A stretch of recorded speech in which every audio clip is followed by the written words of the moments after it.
Hello and welcome to Conversations in Cleantech, the podcast that celebrates the clean tech industry and the people that power it, brought to you by Brightsmith.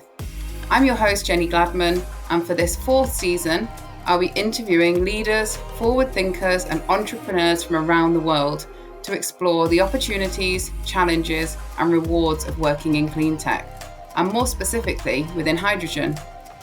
We'll be hearing from individuals with very different focuses within hydrogen, but with one clear goal of how we can fuel a cleaner, greener future. In addition, they'll be offering you some tokens of wisdom to enlighten, engage, and inspire everyone to live their purpose every single day.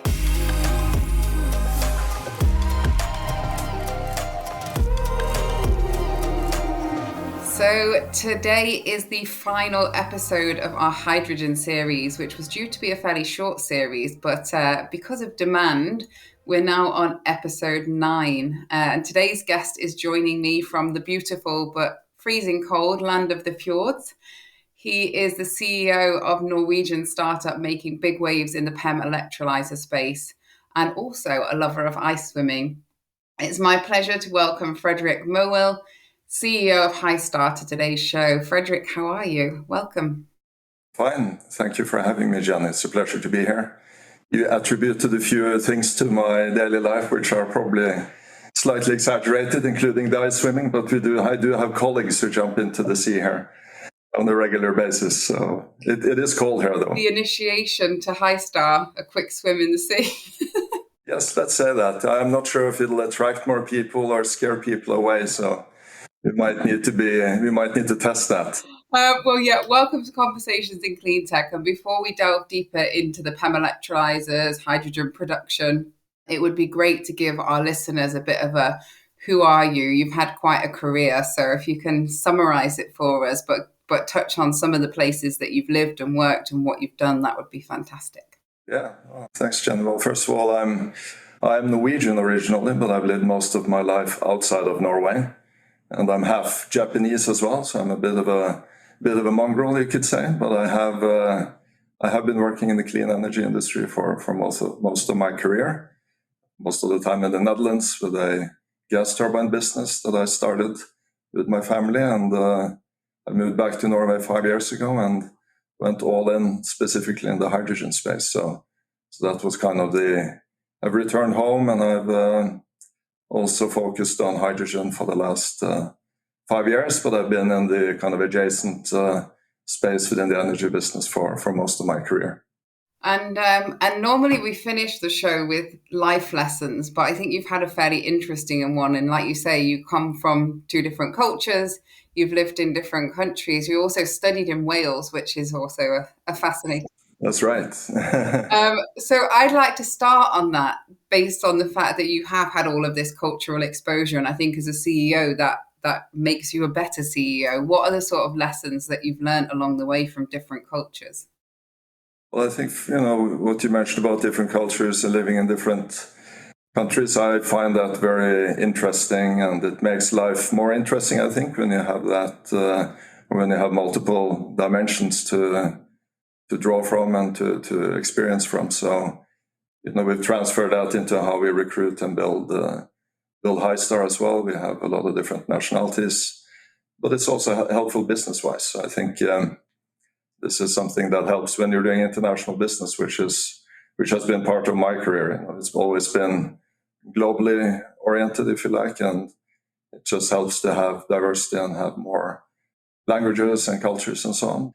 So that's one lesson, but I would say the main lesson for me is that you pursue something and work with something that you're passionate about and that you're really interested in, because it's a cliche in a way, but you spend most of your life at work other than sleeping and a few hours of pastime. So I think really working with something that you enjoy and surrounding yourself with people who challenge you and who can be an inspiration and who are smarter than you, ideally as well. I think as a CEO, you have to try and hire people who are smarter than you.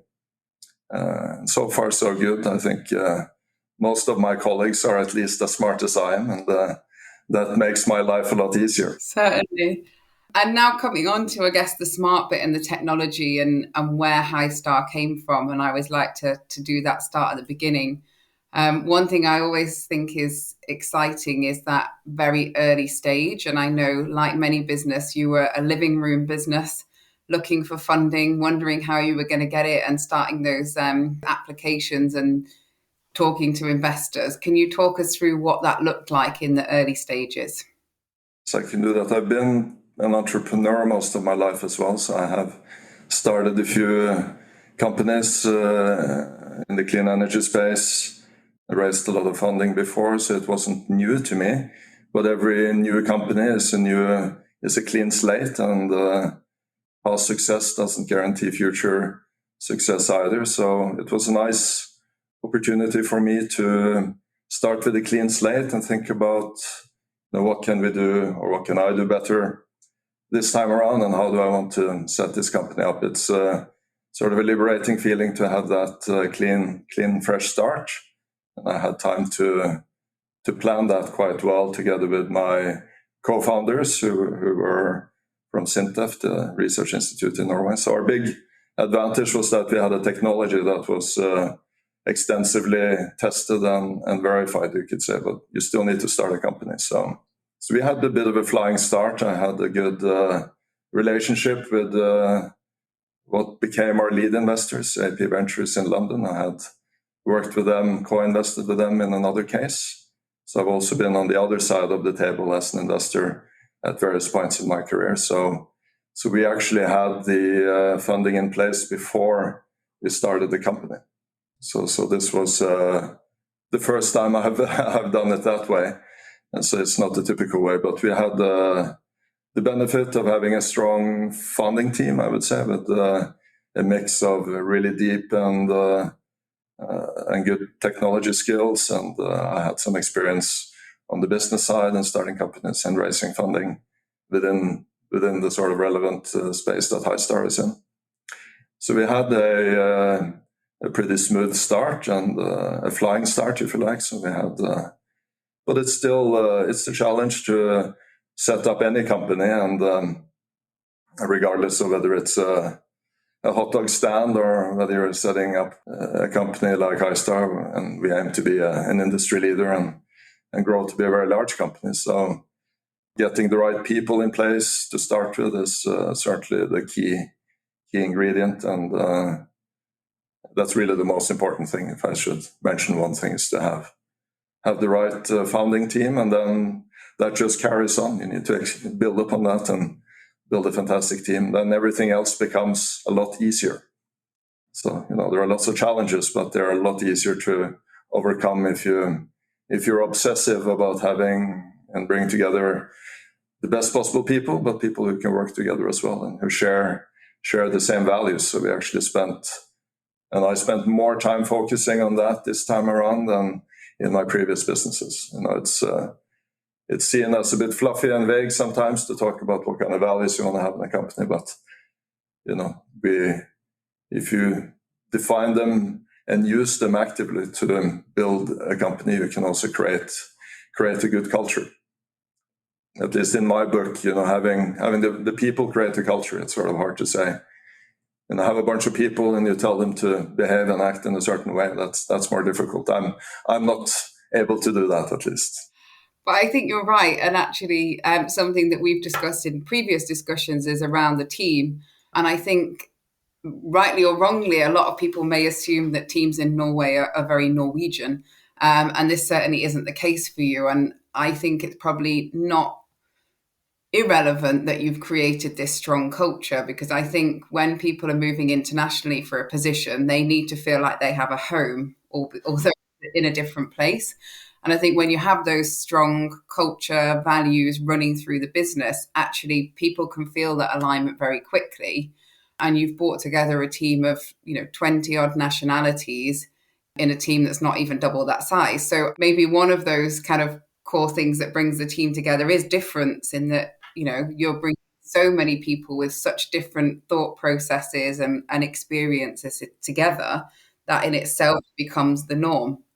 Yes, in a way, the common denominator at Hystar is diversity, and it is having a lot of different nationalities, but we share kind of a common enthusiasm and passion for clean energy. That's one thing. And passion is one of our values, by the way. And we also, another value is ambition, and that's if you move from halfway around the world, you might not even have lived outside your own country. It takes a certain amount of guts and drive and initiative. And we have Norwegians as well here, so we don't sort of discriminate against Norwegians as such. But we like to have that mix, and I think it creates a more interesting and fun workplace, and it helps us business-wise. We had a very interesting meeting earlier today with a potential strategic partner in Egypt, and one of our recent hires is from Egypt, studied in London. We have two Spanish colleagues one joined us today, another one joined us a few months ago, and we have some very interesting business opportunities there. And then that's sort of an added benefit that you have that sort of ace up your sleeve, if you like, and you can interact with people in a more efficient way. Yeah, and probably incredible for them, because it may be people who wouldn't normally be in those discussions, but because they bring a language skill to the table, it's a real learning opportunity for them. Yes, and we tend to hire quite a mix, but I prefer in a way to hire people who are in the earlier parts of their career, and we hire a lot of people straight from university. They have to be kind of passionate and bright and energetic and bushy-tailed and kind of fit in with our team, but they get a lot of opportunity quickly and they can develop. And then we mix that up with some experienced old dogs like myself, who hopefully bring something to the table as well. So having that kind of diversity as well is something that we focus on. If you have kind of the same kind of age group, same nationality, same everything, life becomes boring in my book at least. And we actually have, and this is something I have to be honest and say we didn't really set out to focus on this specifically, other than getting the best people, but we have about 40% of our employees are women as well. So that's also relatively, we get a lot of positive feedback on that metric as well. I mean, it's brilliant. And there are other companies doing it, but it's certainly not the norm. So I think you have to commend yourself on all of those fronts. And actually, I guess that comes back to the point we just touched on, that where diversity is the norm, everyone feels more comfortable. So I guess that will actually just continue as you grow. Of course, you need to be able to attract candidates as well, and to be seen as an interesting company to work for. And there we benefit. We'd like to believe that I believe we're the most interesting company in the world, but I'm highly subjective.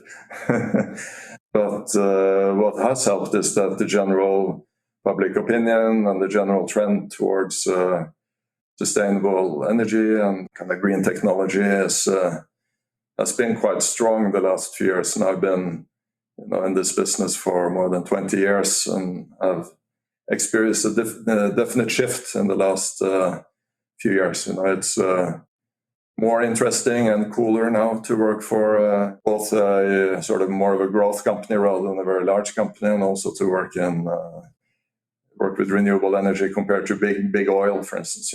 There's a definite shift there. So we've received a lot of interest and a lot of candidates, and then you also have the opportunity to select the candidates you feel would fit best in with the team. Great. And also the bold claim that you're the only electrolyzer company in the world that's on a beach.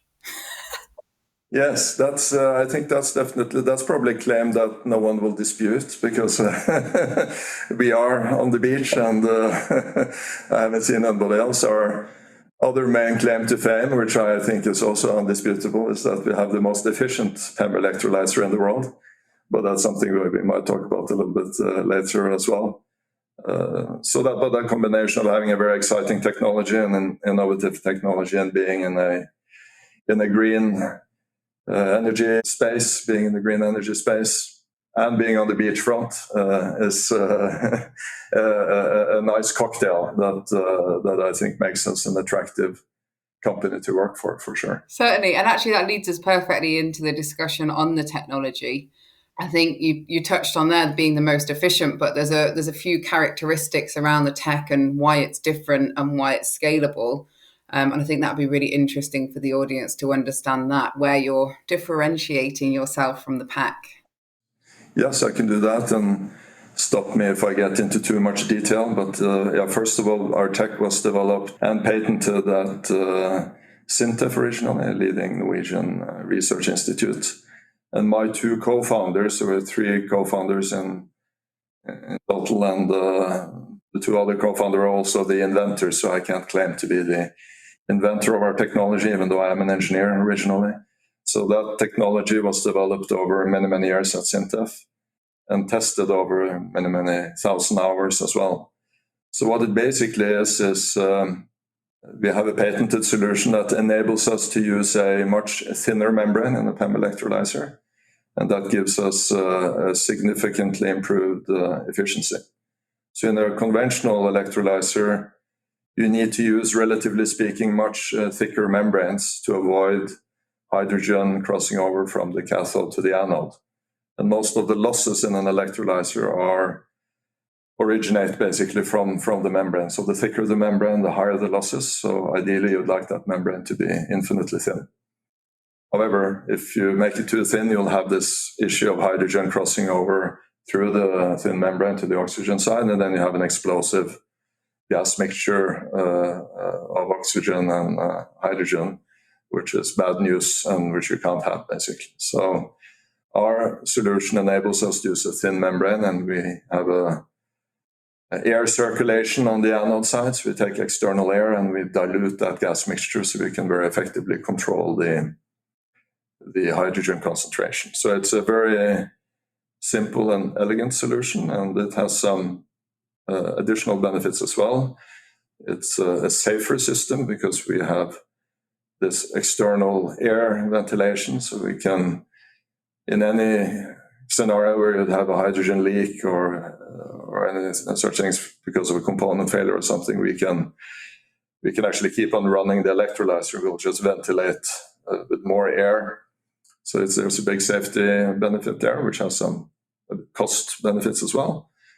And then in terms of scaling up and producing, we are actually using standard fuel cell suppliers or components in our electrolyzers. The thinner membranes are not unique in themselves. They are mass produced for fuel cell applications. So we're benefiting from a supply chain where you have lots of qualified state-of-the-art suppliers who can produce at volume and at lower cost. So we don't actually produce any components in-house. We outsource all of the production and work very closely with our suppliers. They're proprietary parts, but they're produced using existing high volume manufacturing processes, and the final assembly and quality control and everything else, if you like, that we need to do in our business is done in-house. So that's a relatively unique way of operating, first of all, but it all originates from that patented solution where we are able to use thin membranes and where we can get much higher efficiency. Fantastic. And touching on the inventors themselves, your co-founders, it's something that people are always interested in, the dynamic there. I guess this is a fairly common dynamic where you have a tech inventor or two and then a more commercial person. But as they were already a team and then you came into it, and I know you were an advisor at SINTEF, so it's you had that prior knowledge, but how did that team form? How did you make that decision that you were going to spin it out of SINTEF and go for it? Well, first of all, as you mentioned, I came into SINTEF as an external advisor to look at this case and this technology and see if we could spin it out in cooperation with SINTEF. So I was lucky to have an extended sort of dating and foreplay period with my two co-founders. So we had a chance to work closely together for more than 18 months and both review the technology and all the business aspects, but also to get to know each other on a personal level. And so that was useful. But I would say that from my point of view, it was a good match from the beginning. We're very complementary, both Magnus and Alejandro, what they don't know about electrolysers and fuel cells and PEM and any other technology is not worth knowing. They've seen it all, and they're great guys as well, which is important. I'm not sure if I should say this on air, but there are plenty of weird scientists out there. But these guys are normal guys, but also super smart and experienced scientists. So I don't need to. They're not the sort of mad scientists you need to hide away in the basement when you have visitors. So they have come up with a very, very good invention, and more importantly, now they are part of the management team here at Hystar, and they are significant shareholders in the company together with myself. So Magnus is design or managing the product group as the chief product officer, and Alejandro is the chief technology officer. And I'm getting on to my the third value that I haven't mentioned yet, which is innovation. That is at the core of what we do at Hystar. So we see ourselves as a sort of technology leader. Today, we are not a market leader. We are kind of an underdog still on the market side, but we have a very unique technology, and that's something that we're investing heavily in. So to have that foundation with my two co-founders on the technology and product side is key. So we're building on top of that and investing in R&D equipment, and we have a great development team. So we have lots of other smart stuff up our sleeves, and have plenty of exciting plans for the future. But I'm not going to tell you anything about that today, but maybe on a future podcast. We'll have you back next year. But actually, just speaking about exciting things, I think things we can talk about. Firstly, you've had some amazing news recently around some funding, but also that you're this year delivering a kind of full-scale project with Equinox and Yara. And I think if you think about a business that's only 2 years old, it's fairly incredible. So I will let you choose which one you go to first on those 2 points. But I mean, both are brilliant, and I think we should discuss them both. Yeah, so I think maybe our first kind of in-field full-scale customer project, it's a semi-commercial project, I should point out, funded partially by the Norwegian government, but we're very fortunate to have Yara, one of the world's largest fertilizer or clean ammonia companies, you could say, and then Equinor, the sort of main Norwegian oil company, and we have Gassco as well in there, which is a gas distribution company. That was a key milestone for us because showing great performance, even if you run it for thousands of hours in your own test facilities, is one thing, but having it in the field is something else. So that was a key milestone, and that in a way it triggered us to go for our second major funding round, so-called Series B funding round. We had the initial funding round a couple of years ago with AP Ventures as our lead investor, and with Sintef, the venture fund of Sintef, and the local Norwegian investment company alongside us founders. But now we're scaling up, and we're in the process of discussing quite significant commercial opportunities with a number of customers. And we're doubling the size of our team yet again in the next 1 to 2 years, and we're setting up a gigawatt production line that we'll decide on making an investment decision on that later this year.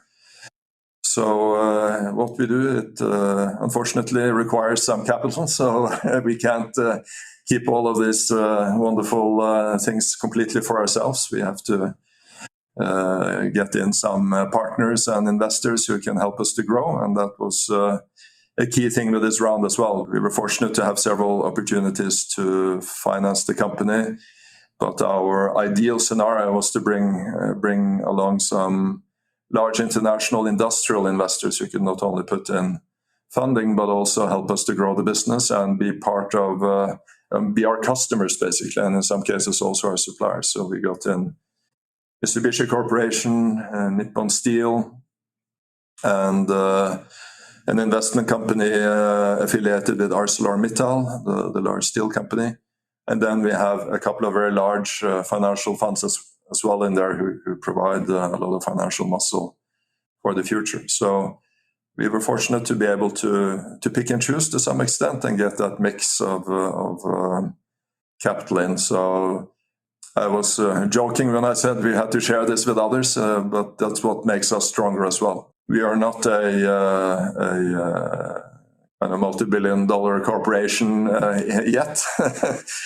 We have some ways to go still and a lot of hard work ahead of us, but to have the close support and the cooperation with some of these very large companies who have very exciting and significant plans for green hydrogen that gives us a nice mix of being a dynamic company that's growing fast, but that also benefits from we have some powerful big brothers and uncles helping us behind the scenes.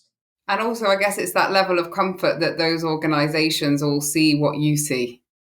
Yes, it is. It's although we might not feel we need it, it's also a sort of underlining our own belief in what we're doing, and yeah, to be honest, it helps us when we speak to customers who might say, well, Hystar as a company didn't exist 2 years ago or 2.5 years ago. It's fine, you've been working on this technology for the last 10 years, but you're kind of a less known company than some of the other players out there.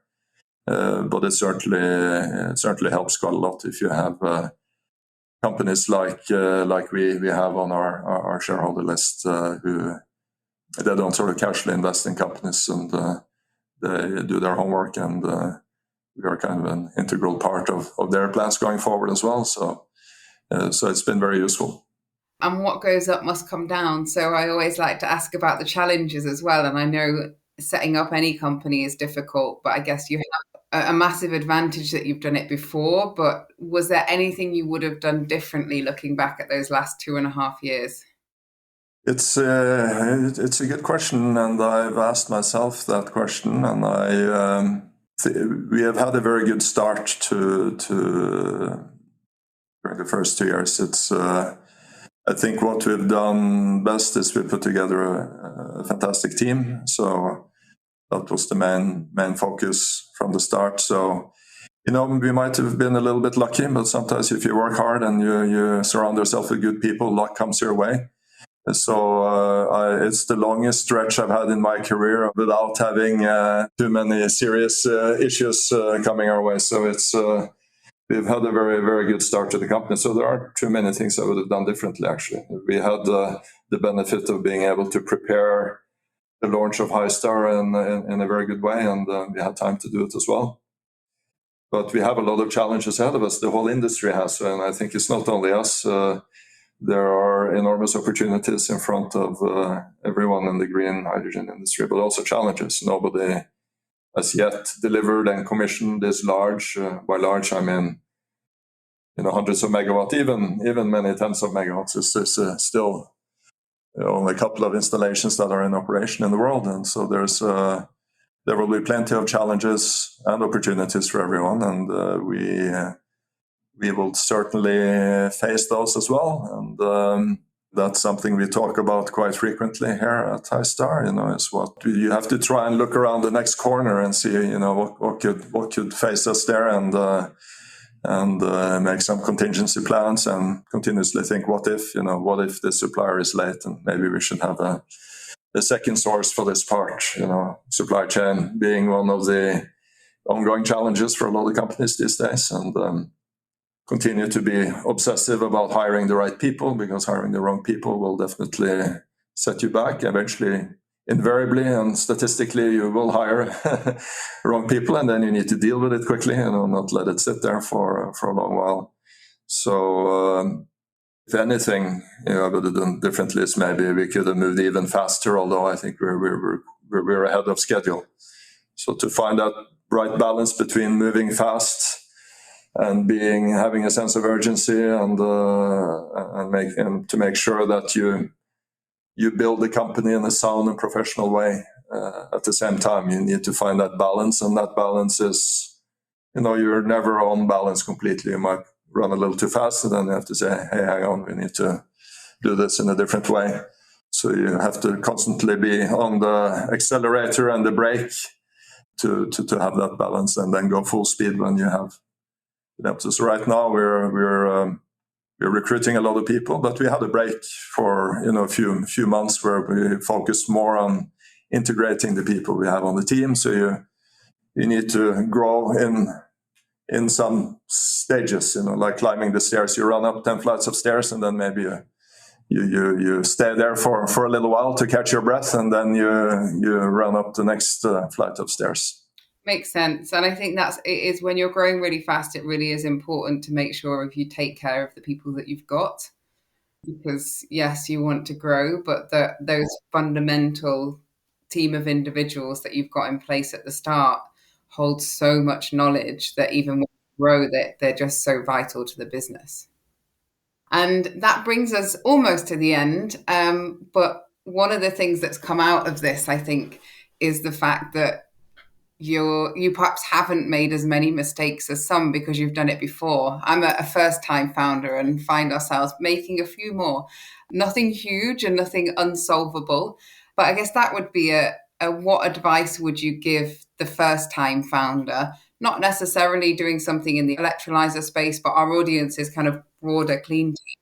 If you're sat there either as the scientist in the lab or as the commercial mind, what advice would you give those people thinking about going at it for the first time?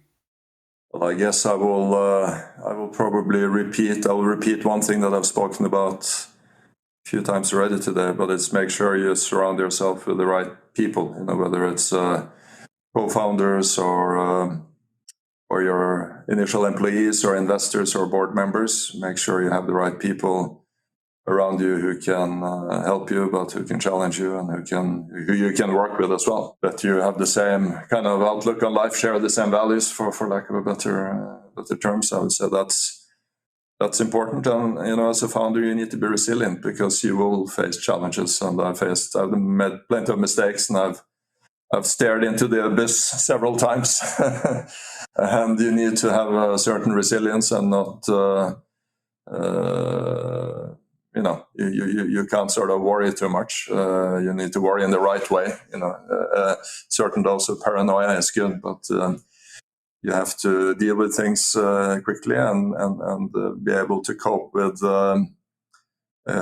problems and rejection and so on. But if you have that right team around you, then it makes you that much stronger. And another thing I would mention, which was also important for us starting Hystar, is it depends on what type of business you start, obviously. But if you're doing something that should scale to a certain size, a significant size, I would say you should make sure you think big from the start, and that you also make sure you get enough funding from the start. Not all businesses need to be like that. You can have more of a lifestyle business or a smaller business that you don't intend to scale to a large company. But if you're dealing with a capital-intensive startup that where you have ambitions to turn it into a big company from a startup in the future, then make sure you kind of have enough funding and that you have the right people to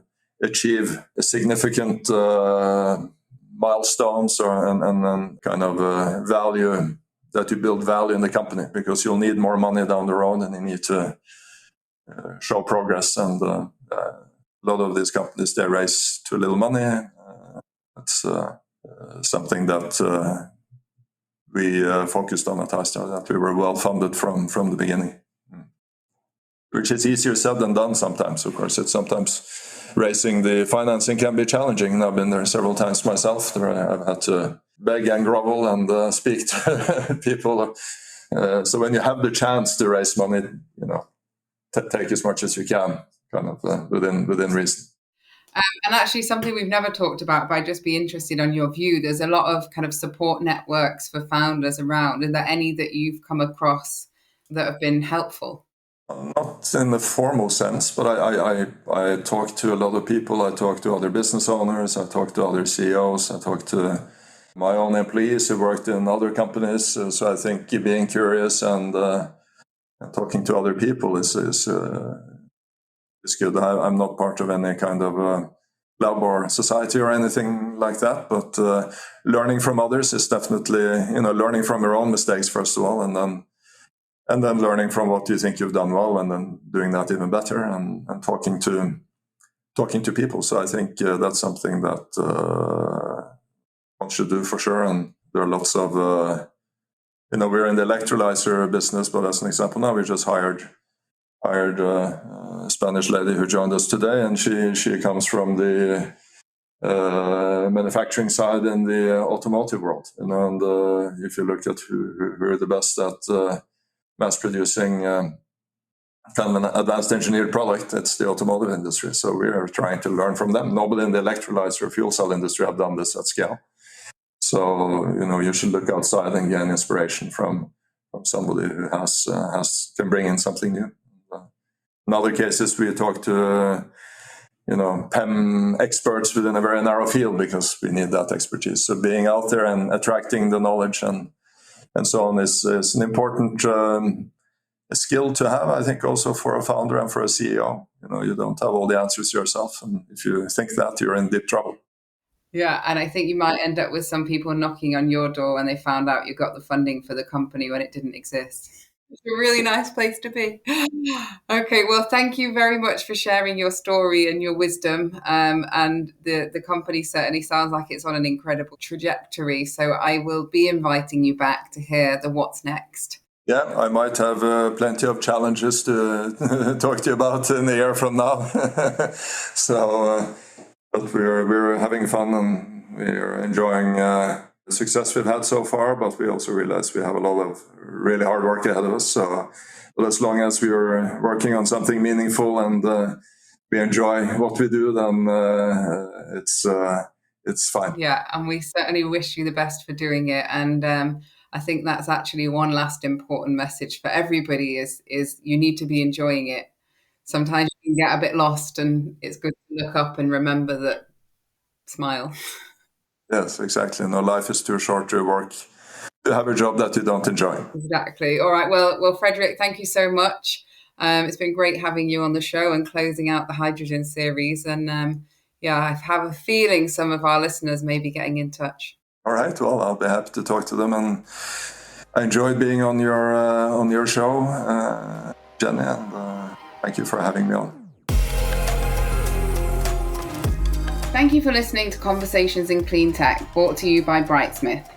If you've enjoyed this episode, please be sure to subscribe, like, and leave a review. Every time you do, it helps others to find the show. For more information on how Brightsmith can help you to build a sustainable future through identifying, attracting, and retaining diverse talent, please head over to brightsmithgroup.com. Join us next time for more Conversations in Cleantech.